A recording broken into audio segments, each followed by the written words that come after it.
Mesdames, Messieurs, chers téléspectateurs d'Africa 24, bienvenue. Merci de nous rejoindre dans cette émission, une émission qui reçoit aujourd'hui un invité qui nous vient de l'Union des Comores. Il est économiste et statisticien de profession. Il est le coordonnateur national du parti Oulézi et il a été candidat à l'élection présidentielle dernière. Monsieur Saïd Hamidou Alaoui est notre invité. Merci d'avoir accepté notre invitation. Merci de m'avoir invité. L'ex-président Abdallah Sambi a été auditionné récemment par la commission parlementaire. Et c'était dans le cadre de l'enquête sur les citoyennetés économiques. C'est quoi la citoyenneté économique chez vous? En fait, la citoyenneté économique, pour aller très vite, c'est une loi qui a été votée sous Sambi qui permettait aux Arabes du Golfe, qui n'ont pas de nationalité, d'acquérir la nationalité comorienne contre une somme d'argent. Alors maintenant, la question se pose sur la somme d'argent en question. Donc c'était un trafic de passeports comorien, il faut le dire ainsi. Au début, ce n'était pas un trafic de passeports, puis c'était légal, on l'a instauré, on a voté, les parlements ont voté, le décret, Sambi a signé le décret, même à la va-vite, on n'a pas été très content, mais il l'a signé. Donc la citoyenneté économique quand même a fait nourrir les Comoriens pendant 5 ans, c'est-à-dire sous Ikililou. Donc ça a été une source légale de rentrée d'argent. Voilà. Oui, et après, maintenant, on s'interroge sur comment cet argent a été géré, c'est cela? Voilà, non seulement on s'est interrogé depuis ce temps-là que voilà, l'argent était mal géré parce qu'il n'y a pas eu d'investissement. L'argent, en gros, servait à payer les fonctionnaires.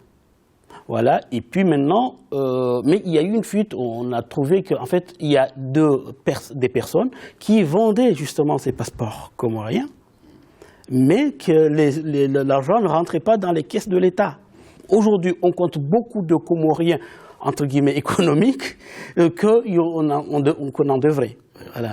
Donc, on ne sait pas exactement combien aujourd'hui nous comptons des personnes qui ont acquis la nationalité économique comorienne. On n'en sait pas.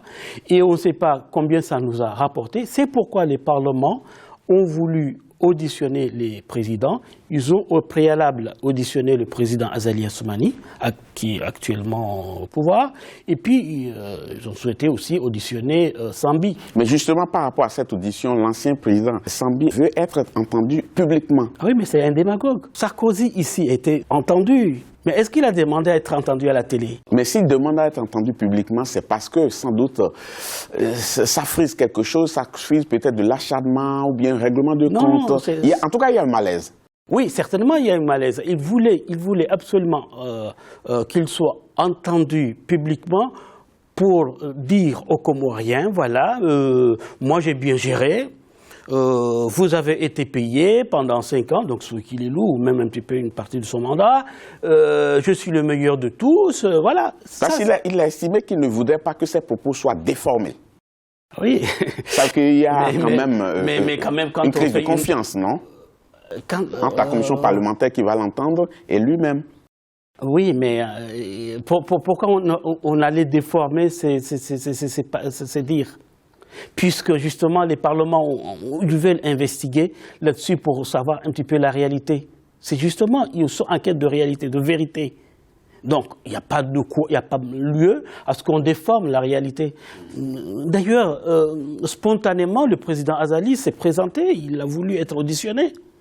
Voilà. Et pourquoi lui? Parce que Sambi, c'est parce qu'il aime faire du buzz. Mais dans ces conditions, on a constaté quand même que le véhicule du vice-président de l'Assemblée nationale a été quand même brûlé à son domicile. Est-ce que vous y faites un lien? Oui, le vice-président de la commission d'enquête. Oui. Oui, le président de la commission. Oui, on en fait un lien. On fait un lien parce que justement, je pense que les électeurs, voire les adhérents de Djoua, voulaient vraiment justement continuer à faire le buzz et que cette question-là devienne une question d'actualité et qu'on oublie l'essentiel. Mais vous pensez que le président Sambi a quelque chose à craindre dans cette procédure? Moi, Sinon, pourquoi on irait jusqu'à brûler le véhicule du vice-président de la commission?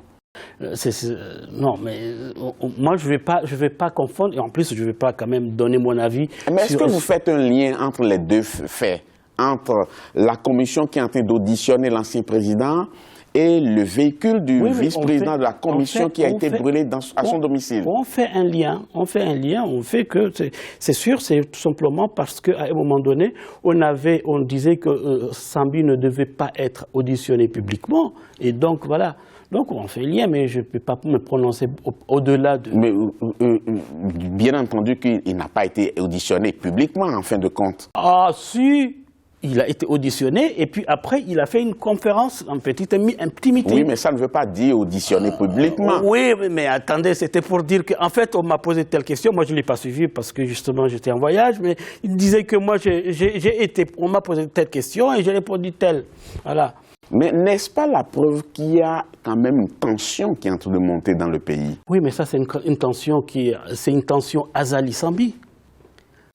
C'est une tension. Qu'est-ce qui oppose les deux hommes? Ces deux hommes avaient pactisé lors des élections, les dernières élections. À un moment donné, Azali n'a pas voulu de Djoua et de Sambi. Il a fait un changement de gouvernement au mois de juillet. Et puis voilà, les pro-Sambi se considèrent, comment on appelle, opposants. Donc c'est l'opposition qui se joue là. Voilà. Alors que c'est Sambi, bon, ça c'est vraiment le micmac comorien, donc c'est Sambi qui a porté Azali au pouvoir. Donc ils se sont chamaillés pas publiquement, mais tout simplement pour... Donc vous voulez dire que le courant ne passe plus correctement entre les deux hommes aujourd'hui qui étaient alliés avant les élections? Ça ne passe pas du tout. Ça ne passe pas du tout. Il y a eu le candidat Fahami, le candidat du parti Djoua, qui a renié être au courant de ce qui s'est passé dans le gouvernement, surtout en ce qui concerne les relations diplomatiques qui ont été rompues des Comores-Qatar. Donc il disait, ouais, non, je n'étais pas au courant, j'étais pas... Et pourtant, il était là, il était le ministre de la Justice. On va évoluer dans cette émission et parler d'une annonce quand même qui a fait un peu de bruit récemment. C'est la décision de l'État français d'instaurer la gratuité de visa d'entrée à Mayotte, oui, qui est une île française. Oui. Décision qui a été diversement appréciée. En tout cas, de votre côté, dans l'Union des Comores, vous étiez content qu'on instaure cette gratuité, mais les habitants de Mayotte n'en sont pas du tout d'accord. Est-ce que vous comprenez cela?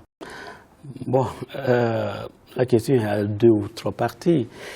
Non, je ne comprends pas cela. Parce que déjà, cette histoire de gratuité, c'est pas ça qui gêne le Comorien d'aller à Mayotte. Parce qu'ils ont mis la gratuité, mais ils n'ont pas facilité l'obtention de visa pour aller à Mayotte. Donc, quand les Maoris, quand Vulkama, l'actuel président de l'association France-Comores à l'Assemblée, fait du bruit, c'est vraiment du bruit, puisqu'ils n'ont pas facilité l'accès des Comoriens à aller à Mayotte. Ils ont dit visa, et puis on va instaurer un consulat à Anjouan. Et puis après, on va étudier si on va aller à Mayotte pour aller étudier, si on va se soigner. Ce sont les mêmes conditions quand quelqu'un veut venir en France. Donc il n'y a pas eu assouplissement. C'est vraiment... De toute façon, s'il y avait une taxe qu'on payait avant, on n'en paye plus. Oui. Si cela entrait en vigueur, bien entendu que ce n'est pas encore entré en vigueur parce qu'on a différé quand même la date d'entrée en vigueur. Vous imaginez, M. Babilas-Bouton, la ministre même a dit qu'il n'y avait pas eu feuille de route. C'était une fausse feuille de route. Donc, en fait, on nous trompait. Le problème en est que, en fait, le Comorien lambda, il s'en fout un petit peu qu'il y ait gratuité de visa pour aller à Mayotte. Bon, voilà, sauf ceux qui sont intéressés à aller à la nage, si j'ose dire. Mais, donc, ça n'a pas fait beaucoup de bruit à Moroni. Ça a fait beaucoup de bruit à Mayotte parce qu'ils n'ont pas su exactement ce que cachait cette feuille de route. Donc ça cache quelque chose. Mais il n'y avait rien de palpable. Gratuité de visa, oui, mais comment on obtient le visa en dehors de cette gratuité?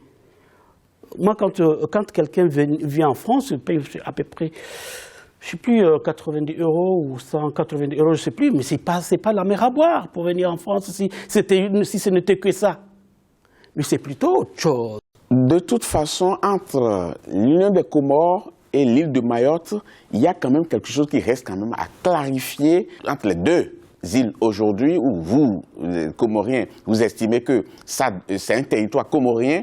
Les Français disent non, ça appartient à la France désormais. On va revenir là-dessus tout à l'heure pour approfondir un peu cette réflexion. Chers téléspectateurs, ne partez surtout pas. On marque une pause, on vous retrouve dans quelques instants.